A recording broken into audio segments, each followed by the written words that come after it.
Hi friends, ఈరోజు మనం పప్పు టమాటా ములక్కాడ కూర ఎలా చేసుకోవాలో మనం ఒకసారి చూద్దాము. పప్పు కొంచెం కమ్మగా కావాలనుకుంటే ముందు కొంచెం నేతిలో పప్పు వేపుకుంటే దాని టేస్ట్ అన్నది చాలా చాలా బాగుంటుంది. కొంచెం నెయ్యి వేసాను, అందులో కొంచెం పప్పు వేసాను, వేసుకొని ఇలా తిప్పుతున్నాను.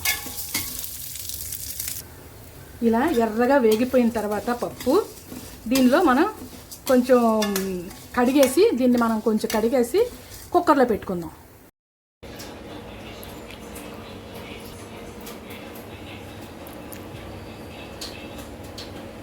మరి కాస్త నెయ్యి పోసుకున్నాను. పోసుకొని ఇందులో పోసి పెట్టుకున్న టమాటాలు వేస్తాను. టమాటాలు వేసిన వెంటనే కాస్త పసుపు, మనం కడిగి పెట్టుకున్న ములక్కాడలు, పచ్చిమిరపకాయలు, కొంచెం ఉల్లిపాయలు వేసి తిప్పుకోవడమే. ఇలా తిప్పుకొని మూత పెట్టేసుకోవడమే. ఈ పప్పులోకి నేను చిన్న ముక్క మామిడికాయ కూడా అదిగోండి, విజిల్ కూడా వచ్చింది కడిగి పెట్టుకున్న పప్పు. ఈ పప్పులోకి నేను చిన్న మామిడికాయ కూడా వేద్దామనిపించింది, అందుకే ఇదిగోండి మామిడికాయ తీసుకున్నాను. ఇది ముక్కలు కోసి నేను వేస్తాను, చెక్కు తీసి ముక్కలు కోసి నేను వేస్తాను. ఇదిగోండి, ఇప్పుడు ఇంతవరకు ఉడికిన తర్వాత మనం ఏం చేద్దామంటే ఇలా కోసి పెట్టుకున్న మామిడికాయ ముక్కలను వేసేద్దాం. నాకు ఎక్కువ పులుపు ఇష్టం ఉండదండి, అందుకోసమని కొంచెమే వేసాను. చూడండి, మనం ఈ టమాటా, ములక్కాడ, పచ్చిమిరపకాయలు, ఉల్లిపాయలు వేసిన తర్వాత ఒక్క చుక్క నీళ్లు వేయలేదండి. మనం ఒక్క చుక్క నీళ్లు వేయలేదు. ఆ టమాటాల నుండి వచ్చిన నీళ్లతోనే ములక్కాడ కూడా ఉడుకుతోంది. ఇదిగోండి, ముక్కలు ఉడుకుతున్నాయి. కొంచెం ములక్కాడలు ఇంకా ఉడకలేదేమో అనిపించి కొంచెం ఒక పావు గ్లాసు నీళ్లు, చిన్న గ్లాసుతో పావు గ్లాసు నీళ్లు వేసానండి. వాటరీగా అయిపోయింది. ఇప్పుడు అందులో ఉడుకుతుంది కదా, ఇప్పుడు మనం కొంచెం సాల్ట్ వేసుకుందాం. ఒక స్పూన్ సాల్ట్ మాత్రం ప్రస్తుతానికి వేసుకుందాం. మామిడికాయ వేసాం కదండి, కొంచెం కారం వేస్తే బాగుంటుంది అని చెప్పి కారం కూడా వేస్తున్నాను. ఇప్పుడు ఇలాగా ఉడికిన తర్వాత ములక్కాడలు కూడా ఉడికిపోయి, టమాటాలు ఉడికిపోయి, మ్యాంగో కూడా ఉడికిపోయింది, మామిడికాయ కూడా ఉడికిపోయింది ముక్కలు.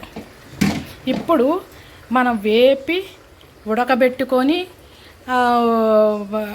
కుక్కర్లో పెట్టి ఉడకబెట్టుకున్న కందిపప్పు ఇందులో వేసేద్దామండి. ఇదిగోండి, ఇలా ఉడికిపోయిన తర్వాత హ్యాపీగా తాలింపు వేసుకొని వేడి అన్నంలో వేసుకొని టమాటా పచ్చడో లేకపోతే మామిడికాయ పచ్చడో ఏదో ఒకటి పెట్టుకొని తింటే హాయిగా ఉడికిన తర్వాత తాలింపు వేసేసుకుందాం. ఇప్పుడు తాలింపుకి మన కర్రీకాయ ఉంది కదా, ఇదైతే బాగా ఉపయోగపడుతుందండి. దీనిలో తాలింపు వేసేద్దామా? తాలింపుకి కాస్త నెయ్యి. తాలింపులకి ఎప్పుడైనా వెల్లుల్లిపాయ లేకుండా తాలింపు బాగోదండి, అందుకే వెల్లుల్లిపాయలు.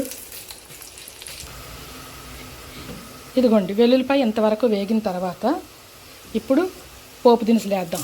పోపు దినుసుల్లో ఆవాలు, జీలకర్ర, శనగపప్పు, మినప్పప్పు వేసానండి ప్రస్తుతానికి. ఇప్పుడు తాలింపు ఇలా ఎర్రగా వేగిన తర్వాత కరివేపాకు, ఎండుమిరపకాయలు వేద్దాము. కరివేపాకు, ఎండుమిరపకాయలు ముందు వేసేస్తే నల్లగా అయిపోతాయండి. వెల్లుల్లిపాయలు ఆఖరిలో వేస్తేనేమో అవి తెల్లగా పచ్చిగా ఉండిపోతాయి. వెల్లుల్లిపాయలు ఇలాగా ఎర్రగా వేగితేనే తప్ప దాని టేస్ట్ బాగోదు. ఇదిగోండి, తాలింపు ఇలాగ వేసేసుకుందాము. ఇప్పుడు కొత్తిమీర కూడా ఇలాగా చల్లుకుందాం.